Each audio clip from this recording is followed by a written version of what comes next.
amigos, chegando na área com mais um boletim sobre o Vasco no canal Detetives Vascaínos. Sinta-se em casa e fique à vontade, vem comigo nessa a acompanhar as últimas do Clube da Cruz de Malta. E nesse boletim de hoje vamos atualizar um assunto que a torcida do Vasco não aguenta mais: a busca pelo novo técnico. Cada dia um plano na mesa, uma nova história, novos ingredientes. Enquanto isso, o time segue treinando com um interino afundado no Z4 e precisando mais do que nunca de uma grande recuperação para voltar aos trilhos no Campeonato Brasileiro. Paulo Pesolano, Rogério Ceni, Roger Machado ou outro nome em pauta? Enfim, vamos destrinchar essa situação, né? E mostrar como está o caminho para o novo treinador Cruz Maltino. Antes, já deixa o seu like aí embaixo, compartilhe o conteúdo do amigo em seus grupos de zap e não esqueça de se inscrever no canal, viu? Vamos juntos nessa! De saco cheio. Essa é a melhor definição para demonstrar o que a imensa torcida do Vasco vem achando dessa novela do novo técnico. Barbieri foi demitido no dia 23 de junho, hoje é dia 5 de julho. Ou seja, já se passaram aí 13 dias e o Vasco segue com um interino no comando. E ao que tudo indica, será o treinador para o duelo importante contra o Cruzeiro no sábado. Uma demora surreal para um time que segue afundado numa zona de rebaixamento e não demonstra qualquer tipo de confiança e reação para sair dessa. Isso sem falar que a falta de um treinador atrasa a busca por reforços, bota uma cal, né, no tal planejamento traçado dessa janela e traz angústia para o torcedor, que neste momento precisa usar da fé para não presenciar mais um novo rebaixamento em sua história. Bom, mas vamos então dar um panorama sobre essa busca. Como eu falei ontem na live que fiz, a 777, que é quem bate o martelo final através do Johannes Spurs, tinha desde o início a preferência por um nome estrangeiro nessa função, mas que tivesse conhecimento do mercado brasileiro e do futebol por aqui. Isso era um ingrediente primordial nessa busca. Muitos nomes foram oferecidos, mas nenhum deles preenchia esse perfil. Até porque, para pegar o Vasco nessa situação, um treinador que viesse de fora e sem conhecimento do futebol por aqui, poderia trazer riscos à engrenagem que precisa ser de tiro curto. E paralelamente a isso, o departamento de futebol, sob a responsabilidade do Paulo Brax, tinha o interesse, né, de um nome que já tivesse enraizado aqui no futebol brasileiro. Por isso, a falta de um consenso, por isso, a não convicção por um nome. E ontem surgiu entre os gringos o nome do uruguaio Paulo Pesolano, que atualmente comanda o Real Valladolid da Espanha, né? Treinador de 40 anos e que foi campeão pela Série B do ano passado com o Cruzeiro. Mas é um nome difícil para o cenário que o Vasco tem no momento. Por quê? Porque é um técnico, meus amigos, com contrato em vigor, tem mais um ano por lá. Ou seja, além de convencê-lo a voltar, teria que pagar uma multa alta ao Valladolid e se acertar com os espanhóis. E além do mais, há mais dificuldades do que se imaginem.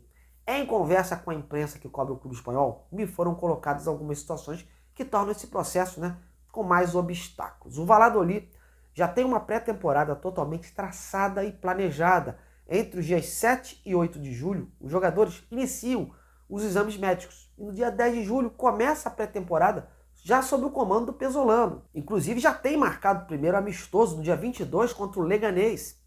E há outros jogos treinos marcados para o dia 26 e 29 de julho e no dia 2 e 5 de agosto. A diretoria do clube espanhol dá todo o respaldo para o Pesolano, que apesar de ter caído, né, de divisão por lá, segue com prestígio. E o clube é comandado pelo Ronaldo Fenômeno, né? E com isso a situação não promete ser fácil. Aliado a isso, o Pesolano tinha intenção de potencializar a sua carreira na Europa, informação que eu dei ontem na live, né, fazer seu nome por lá. E uma volta ao Brasil, né, não era a preferência do treinador, ainda mais neste momento onde o Vasco agoniza numa zona de rebaixamento. Estaria descartado? Não, mas como eu disse, as dificuldades são imensas. Prova de que a situação é delicada é do silêncio do empresário do treinador, o Matias Fergutti. Eu tentei ontem o dia todo falar com ele, hoje não foi diferente. E ele não me atende. Visualiza as minhas mensagens e não responde. E eu quis saber dele, né, se era viável uma vinda para cá do Pesolano, diante desse interesse do Vasco, ou se a situação já estaria mesmo descartada. Mas o silêncio impera, meus amigos. Ele não respondeu, deixou no ar. Não disse nem que sim, nem que não. Prova de que há negociação, de que tem tudo para acontecer. Mas cá para nós, né? Para o Pesolano largar a Europa nesse momento, né? Largar os seus planos e vir para cá, para o Brasil, só se fosse por uma proposta bem recusável, vocês não acham? E com isso, né, no meio disso, tem as opções brasileiras. E dentre elas, né, Rogério Ceni é o técnico que melhor se enquadra. Está livre, desimpedido, disponível no mercado e conta com uma bagagem, tendo treinado Fortaleza, Flamengo, São Paulo, Cruzeiro. Enfim, times de gabarito no cenário nacional. Conhece a engrenagem, né? Óbvio que já teve sondagens, contatos, algum tipo de tratativa. Me lembro, inclusive, quando o Brax apresentou o Barbieri, né, que ele tinha afirmado na ocasião que ele entrevistou outros técnicos, né, mas que no final houve um consenso pelo nome do Barbieri naquele processo. A ocasião é parecida, meus amigos, e olha que o Vasco já tinha terminado a Série B há bastante tempo e mesmo assim demorou pacas para anunciar o nome de um novo treinador para esta temporada. O que pesa contra o Ceni neste momento é que o seu nome não seria assim uma unanimidade entre os jogadores do Vasco, até pelo seu jeito, né, de bater de frente. Mas cá para nós, né, o que o Vasco menos precisa neste momento é paizão, né? Precisa sim de alguém que bote o time nos eixos e mostre um trabalho capaz de levar esse time a outro lugar da tabela. E se for preciso, bater na mesa, que bata. Mas não dá para um time como esse do Vasco, com todo esse investimento feito, ficar numa colocação como é que está hoje. E a outra alternativa comentada foi a do técnico Roger Machado. Mas eu, sinceramente, custa acreditar que o Vasco possa ir adiante com esse nome. Pois, ao meu ver, né, minha opinião, não é alguém assim que possa dar uma direção a esse elenco neste momento. Mas é uma alternativa aí que também está pensando caso, né, não dê certo aí com o Pesolano e com o Rogério Ceni. Bom, portanto, essa é a situação de momento. O Vasco busca o uruguaio, com as dificuldades em contratá-lo, mira nos que estão por aqui no futebol brasileiro, e dessa forma os disponíveis acabam ganhando mais força, como eu já falei aí do exemplo do Rogério Ceni. E você? Qual o seu preferido entre esses três nomes colocados? Paulo Pesolano, Rogério Ceni ou Roger Machado? Ou outro? Comente aí que eu quero interagir com você. Enquanto isso, meus amigos, as negociações por reforços estão meio que paradas, né? O Vasco fica com dificuldade em avançar porque precisa de um comandante para dar o aval e indicar mais nomes. E os próprios jogadores, vendo o time nessa situação, sem um treinador, ficam meio que receosos, né, em aceitar e abraçar esse projeto. O Gary Medel tá para chegar aí no final da semana e vai ficar na dependência dos exames médicos para assinar o seu vínculo e ser oficializado. O atacante Serginho, por hora, segue treinando, mas sem condições de jogo. Seu registro depende da Federação Turca enviar. Tá moroso esse processo, né? E dos novos nomes anunciados, só o zagueiro Maicon mesmo, que foi registrado ontem e é quem poderia estrear. Tá complicado, né?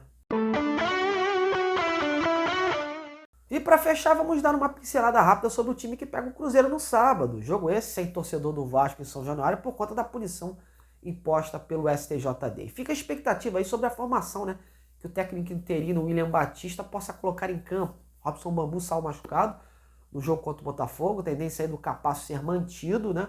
O Figueiredo também saiu lesionado, mas está treinando normalmente. E a dúvida mesmo fica na lateral esquerda com a suspensão, né, do Lucas Piton. Riquelme, que vem de um longo período afastado, depois da grave lesão, né?